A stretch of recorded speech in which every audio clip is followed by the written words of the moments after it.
ಕಾಂಗ್ರೆಸ್ ಪಕ್ಷದ ಮಾಜಿ ಮಂತ್ರಿಯ ಪುತ್ರ ಅರೆಸ್ಟ್ ಆಗಿದ್ದಾನೆ. ವರದಕ್ಷಿಣೆ ಕಿರುಕುಳ ಹಾಗೂ ಕೊಲೆ ಪ್ರಕರಣದಲ್ಲಿ ಅರೆಸ್ಟ್ ಆಗಿರುವ ಮಾಹಿತಿ. ಕಾಂಗ್ರೆಸ್ನ ಎಕ್ಸ್ ಮಿನಿಸ್ಟರ್ ಪುತ್ರ ಅರೆಸ್ಟ್ ಆಗಿದ್ದಾನೆ. ವರದಕ್ಷಿಣೆ ಡೌರಿ ಕೇಸ್ನಲ್ಲಿ ಜೊತೆಗೆ ಮರ್ಡರ್ ಕೇಸ್ನಲ್ಲಿ ಅರೆಸ್ಟ್ ಆಗಿರುವಂತಹದ್ದು. ವೀರಕುಮಾರ್ ಪಾಟೀಲ ಪುತ್ರ ಪ್ರೀತಮ್ ಬಂಧನ ಆಗಿದ್ದಾರೆ. ಪ್ರೀತಮ್ ವಿಚಾರಣೆ ನಡೆಸ್ತಾ ಇರತಕ್ಕಂತಹ ಪುಣೆ ಪೊಲೀಸರಿಂದ ತನಿಖೆ ಆಗ್ತಾ ಇದೆ. ವೈಷ್ಣವಿ ಹಗವಣೆ ವರದಕ್ಷಿಣೆ ಕಿರುಕುಳ ಹಾಗೂ ಕೊಲೆ ಪ್ರಕರಣಕ್ಕೆ ಸಂಬಂಧಪಟ್ಟ ಹಾಗೆ ನಿಪ್ಪಾಣಿ ಸದಲಗ ಶಾಸಕರಾಗಿದ್ದ ವೀರಕುಮಾರ್ ಪಾಟೀಲ್, ಎಸ್.ಎಂ. ಕೃಷ್ಣ ಅವಧಿಯಲ್ಲಿ ಸಚಿವರಾಗಿದ್ದ ವೀರಕುಮಾರ್ ಪಾಟೀಲ್, ಕೃಷ್ಣ ಸಚಿವ ಸಂಪುಟದಲ್ಲಿ ಮಿನಿಸ್ಟರ್ ಆಗಿದ್ರು. ಹಾಲಿ ಸಚಿವ ಸತೀಶ್ ಜಾರಕಿಹೊಳಿ ಆಪ್ತರಾದಂತಹ ವೀರಕುಮಾರ್ ಕಾಂಗ್ರೆಸ್ನ ಮಾಜಿ ಮಂತ್ರಿಯ ಪುತ್ರ ಅರೆಸ್ಟ್ ಆಗಿದ್ದಾರೆ.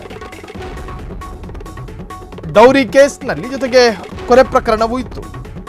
ಆ ಪ್ರಕರಣಕ್ಕೆ ಸಂಬಂಧಪಟ್ಟ ಹಾಗೆ ವೀರಕುಮಾರ್ ಪಾಟೀಲ್ ಪುತ್ರ ಪ್ರೀತಮ್ ಬಂಧನ ಆಗಿರುವಂತಹ ಮಾಹಿತಿ.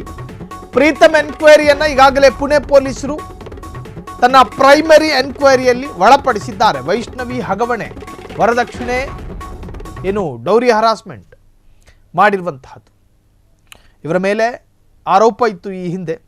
ಸೊ ಇವರ ಪತ್ನಿಯೇ ಕೇಸು ದಾಖಲು ಮಾಡಿದ್ರು. ಅದರ ಜೊತೆಗೆ ಮರ್ಡರ್ ಕೇಸ್ ಈತನ ವಿರುದ್ಧ ದಾಖಲಾಗಿತ್ತು. ಸೊ ಈಗ ಮಾಜಿ ಮಂತ್ರಿಯ ಮಗ, ಅದು ಕೂಡ ಕಾಂಗ್ರೆಸ್ ಪಕ್ಷದ ಮಾಜಿ ಮಂತ್ರಿಯ ಮಗ ಪ್ರೀತಮ್ರನ್ನ ಪೊಲೀಸರು ಅರೆಸ್ಟ್ ಮಾಡಿದ್ದಾರೆ. ಅಧಿಕೃತ ಬಂಧನ ಇದು. ಸೊ ಈಗಾಗಲೇ ಪ್ರಾಥಮಿಕ ತನಿಖೆಗೂ ಕೂಡ ಒಳಪಡಿಸಿದ್ದಾರೆ. ವೀರಕುಮಾರ್ ಪಾಟೀಲ್ ಪುತ್ರ ಪ್ರೀತಮ್ ಈಗ ಅರೆಸ್ಟ್ ಆಗಿರುವಂತಹದ್ದು. ಪ್ರೀತಮ್ ವಿಚಾರಣೆಯನ್ನು ನಡೆಸ್ತಾ ಇದ್ದಾರೆ ಪುಣೆ ಪೊಲೀಸರು. ವೈಷ್ಣವಿ ಹಗವಣೆ ವರದಕ್ಷಿಣೆ ಕಿರುಕುಳಕ್ಕೆ ಸಂಬಂಧಪಟ್ಟ ಹಾಗೆ ಹಾಗೂ ಕೊಲೆ ಕೇಸಿಗೂ ಕೂಡ ಈ ವಿಚಾರಣೆ ನಡೆಯುತ್ತೆ.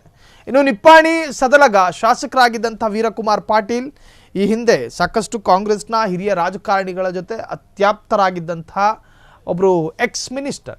ಎಸ್.ಎಂ. ಕೃಷ್ಣ ಅವಧಿಯಲ್ಲಿ ಸಚಿವರಾಗಿದ್ದಂಥ ವೀರಕುಮಾರ್ ಪಾಟೀಲ್ ಹಾಲಿ ಸಚಿವ ಸತೀಶ್ ಜಾರಕಿಹೊಳಿ ಆಪ್ತರು ಕೂಡ ಹೌದು ವೀರಕುಮಾರ್ ಪಾಟೀಲ್.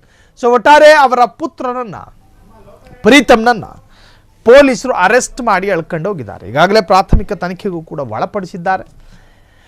ಸೊ ಈ ಒಂದು ಪ್ರಕರಣಕ್ಕೆ ಸಂಬಂಧಪಟ್ಟ ಹಾಗೆ ಪೊಲೀಸರ ತನಿಖೆ ನಡೀತಾ ಇದೆ. ಇನ್ನು ಈ ತನಿಖೆಯಲ್ಲಿ ಕೆಲವೊಂದು ಸತ್ಯವನ್ನು ಕೂಡ ಬಾಯ್ಬಿಡೋ ಸಾಧ್ಯತೆಗಳಿದ್ದಾವೆ. ಸೊ ಪೊಲೀಸರು ಕೂಡ ಸಕ್ರಿಯರಾಗಿ ತನಿಖೆಯನ್ನು ಶುರು ಹಚ್ಚಿಕೊಂಡಿದ್ದಾರೆ.